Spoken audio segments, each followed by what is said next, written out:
In the heart of Russia's Tatarstan Republic, more than 1,300 kilometers from the Ukrainian border, lies a factory that has become central to Russia's campaign of terror.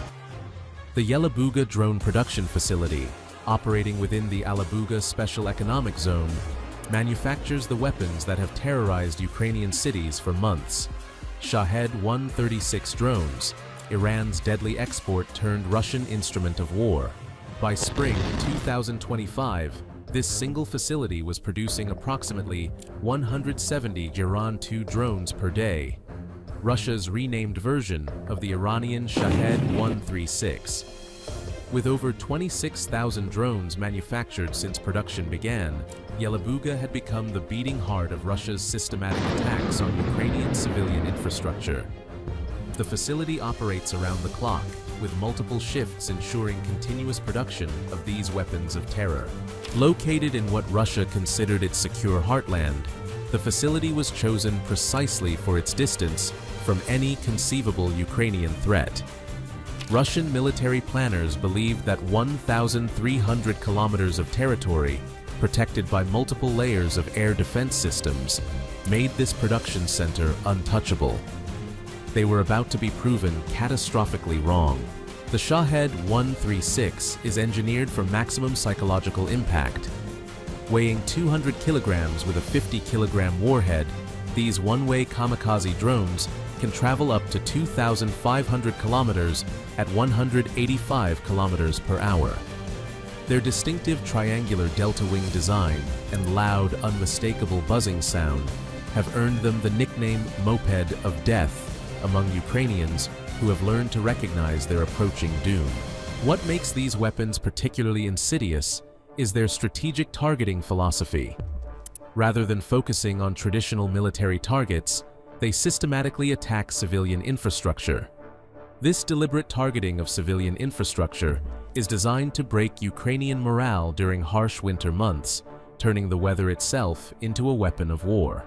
Each drone costs only $20,000 to produce, creating a cruel economic asymmetry in modern warfare. Ukraine was forced to spend millions of dollars on advanced air defense missiles to shoot down relatively cheap weapons designed specifically to terrorize civilians.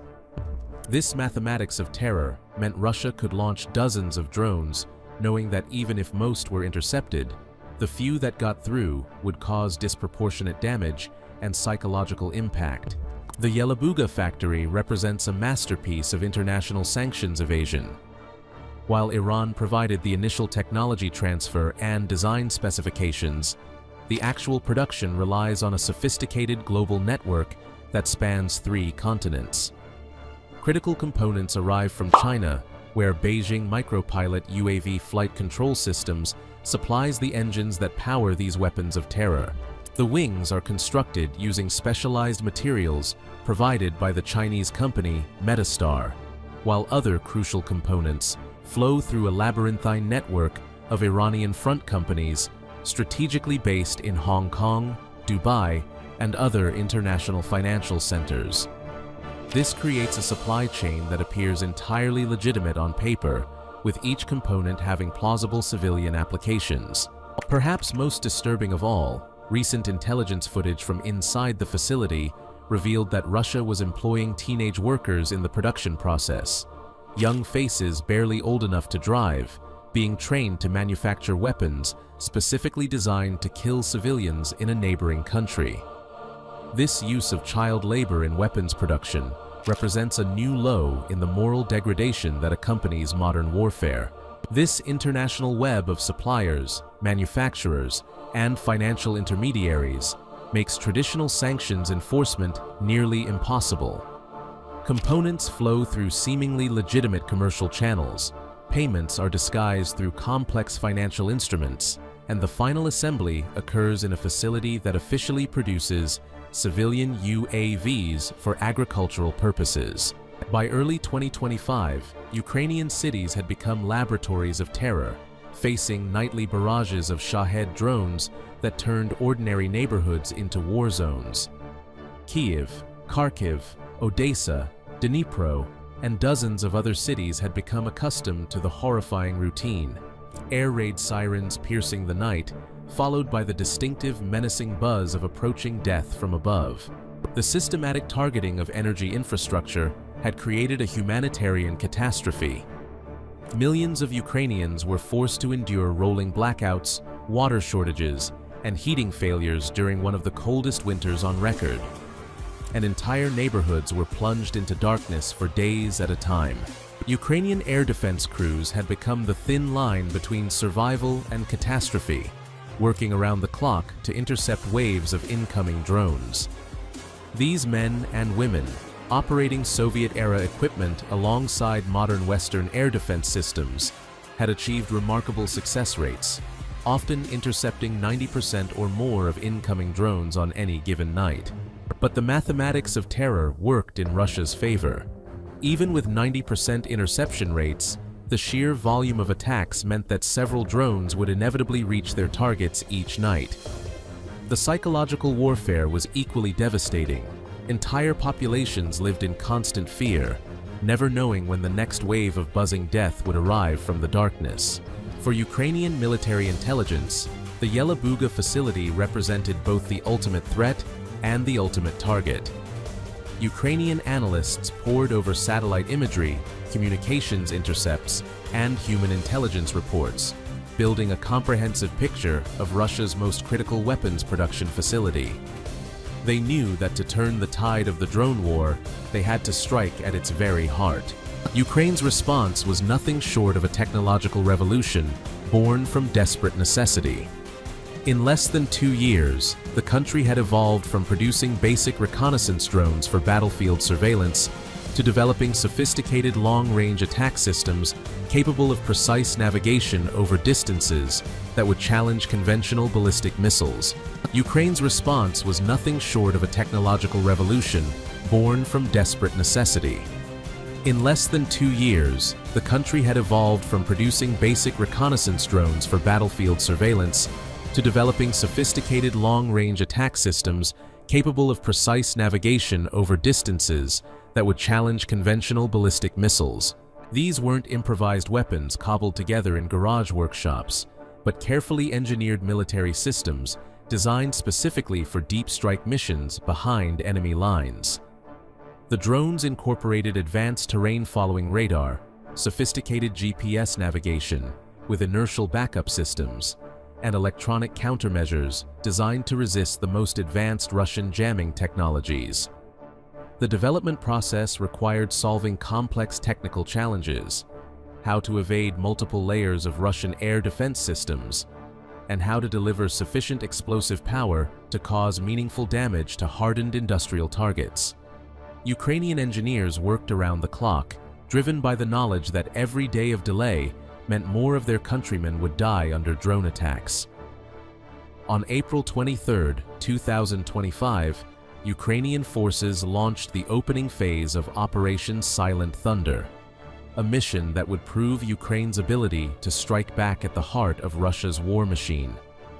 The operation required unprecedented coordination between Ukraine's unmanned systems forces, military intelligence, and electronic warfare units, all working in perfect synchronization.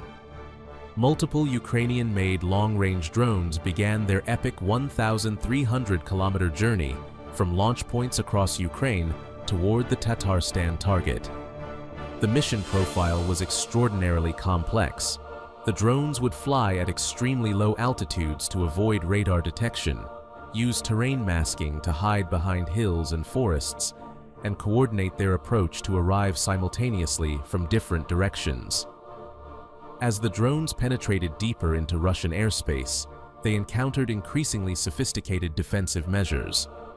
Russian air defense operators, initially caught off guard by contacts approaching from the Ukrainian direction, scrambled to intercept these unexpected intruders. Electronic warfare systems attempted to jam the drone's navigation, but Ukrainian engineers had anticipated this challenge. At precisely 3:47 local time, the drones found their target with devastating precision. Multiple explosions rocked the facility simultaneously, causing massive fires that could be seen from satellites in space. According to Ukrainian military sources, the facility had been producing 300 drones per day before the strike, an industrial capacity that suddenly ground to a complete halt as flames engulfed the production lines. In the weeks following the April attack, Russian authorities worked frantically to restore production at Yelabuga. New security measures were implemented, additional air defense systems were deployed, and production lines were rebuilt with remarkable speed. By early June, intelligence indicated that drone production had resumed, though at reduced capacity. Ukrainian intelligence closely monitored the restoration efforts through satellite imagery and other sources. The rapid repair demonstrated both the facility's strategic importance to Russia and the resilience of their military-industrial complex. It also made clear that a follow-up strike would be necessary to permanently disrupt operations. On June 15, 2025, Ukrainian forces launched their second precision strike on Yelabuga. This time, Russian air defense systems were on high alert, having learned from the April surprise. According to Russian officials, several Ukrainian drones were successfully intercepted during their approach to the target. However, even the intercepted drones caused significant damage. When Russian air defense missiles destroyed the Ukrainian drones during their final approach, the resulting debris and explosions rained down on the facility complex. One person was killed, and 13 others were injured in the attack, highlighting the human cost of these deep strike operations on both sides of the conflict. Ukraine's general staff officially confirmed the strike, emphasizing that it specifically targeted facilities directly involved in producing weapons used against Ukrainian civilian infrastructure. The message sent to Moscow was unmistakable. Ukraine would not allow Russia's campaign of terror against civilians to continue without facing consequences. No matter how far inside Russian territory, those consequences needed to be delivered. The Yelabuga operations represented nothing less than a strategic revolution in the Russia-Ukraine conflict. The demonstrated 1,300-kilometer range capability meant that virtually no Russian military-industrial facility anywhere in the country was beyond the reach of Ukrainian retaliation. This capability fundamentally altered the strategic calculus of the entire war. The psychological impact on Russian military planners was immediate and profound. Facilities that had operated with complete confidence in their security suddenly found themselves vulnerable to precision strikes. This forced Russia to divert substantial air defense resources from the active front lines to protect previously secure rear area targets, stretching their defensive capabilities across a vastly larger area. Intelligence estimates suggested that Russia needed to produce over 40,000 Geran-2 drones and 24,000 cheaper decoy drones during 2025 to maintain their systematic campaign against Ukrainian infrastructure. The Yelabuga strikes directly threatened this production timeline, potentially providing Ukrainian air defenses with crucial breathing room during the most intensive period of drone warfare. The success of Ukraine's long-range precision strike program sent shockwaves through military establishments worldwide. Defense contractors and military planners from NATO countries to Asia began intensively studying Ukrainian drone technology, recognizing that relatively small nations had demonstrated the ability to project power across vast distances using domestically produced weapons systems. International reactions to the Yelabuga strikes were carefully calibrated but unmistakably supportive of Ukraine's right to defend itself. While Western allies avoided direct public endorsement of attacks deep inside Russian territory, there was widespread private recognition that Ukraine had every legal and moral right to target facilities producing weapons specifically designed to terrorize Ukrainian civilians. The strikes raised fundamental questions about proportional response in 21st century warfare. Legal scholars debated whether targeting production facilities responsible for daily terror attacks against civilian infrastructure represented legitimate self-defense or dangerous escalation. Most concluded that Ukraine's actions fell well within accepted norms of international humanitarian law. Military analysts across the globe studied the Yelabuga operations as textbook examples of how future asymmetric conflicts might evolve. The combination of precise intelligence gathering, sophisticated navigation technology, and cost-effective delivery platforms had created entirely new possibilities for smaller nations to project meaningful military power against much larger adversaries. The operations also accelerated international discussions about arms control in an era of increasingly sophisticated unmanned weapons. Traditional concepts of deterrence and escalation management suddenly seemed inadequate when dealing with drones that could strike targets thousands of kilometers away with minimal risk to the attacking nation, fundamentally altering the strategic balance between nations of vastly different sizes. For ordinary Ukrainian civilians living under the daily specter of drone attacks, news of the Yelabuga strikes brought a complex mixture of satisfaction, hope, and grim determination.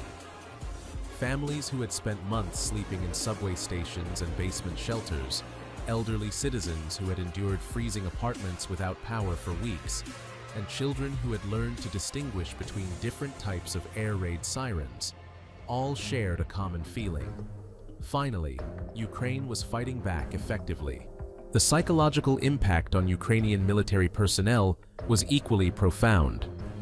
Air defense crews who had spent months in a purely defensive posture, heroically but helplessly shooting down wave after wave of drones while being unable to strike back at their source, suddenly saw their role transformed from passive defense to active offense. The strikes proved that Ukrainian forces could reach out and touch those responsible for the nightly terror. But the strikes also brought the harsh reality of modern warfare directly to Russian citizens, who had previously felt completely insulated from the conflict their government was waging. Workers at the Yelabuga facility and residents throughout Tatarstan suddenly found themselves living on the front lines of a war their leadership had repeatedly assured them was being fought safely far from Russian soil. The success of Operation Silent Thunder accelerated an already intense technological competition between Ukrainian innovation and Russian defensive measures. Both sides began rapidly developing new capabilities. Ukraine refined its long-range strike systems, while Russia enhanced facility security and developed new countermeasures, driving innovation at wartime pace on both sides of the conflict. The broader strategic implications extended far beyond the immediate tactical success. Ukraine had demonstrated that innovation, courage, and determination could indeed level the playing field between adversaries of vastly different sizes. The operations validated Ukraine's strategy of developing indigenous military capabilities rather than relying exclusively on foreign military aid, proving that necessity truly is the mother of invention. The strikes also strengthened international cooperation, as allied nations recognized the value of Ukrainian innovation and sought to learn from their battlefield-proven technologies. What had begun as desperate improvisation had evolved into cutting-edge military capability that even major powers wanted to understand and potentially adopt. As diplomatic efforts to end this devastating conflict continue, operations like Silent Thunder serve as powerful reminders that modern warfare extends far beyond traditional battlefields and conventional military thinking. They demonstrate how a nation's absolute refusal to accept defeat, combined with technological innovation and unwavering commitment to protecting innocent civilians, can create opportunities for hope and resistance even in the darkest moments of modern warfare. The story of Operation Silent Thunder is ultimately about much more than successful military tactics or technological innovation. It is the story of a nation that refused to let terror become routine, that answered systematic attacks on civilians with precision, courage, and unwavering determination to hold accountable those who would deliberately target innocent people. Thank you for joining us in this comprehensive investigation into one of the most significant precision strike operations of the Russia-Ukraine conflict. The struggle for Ukraine's future continues, but stories like Operation Silent Thunder remind us exactly why that struggle matters and why it must ultimately succeed. Until next time.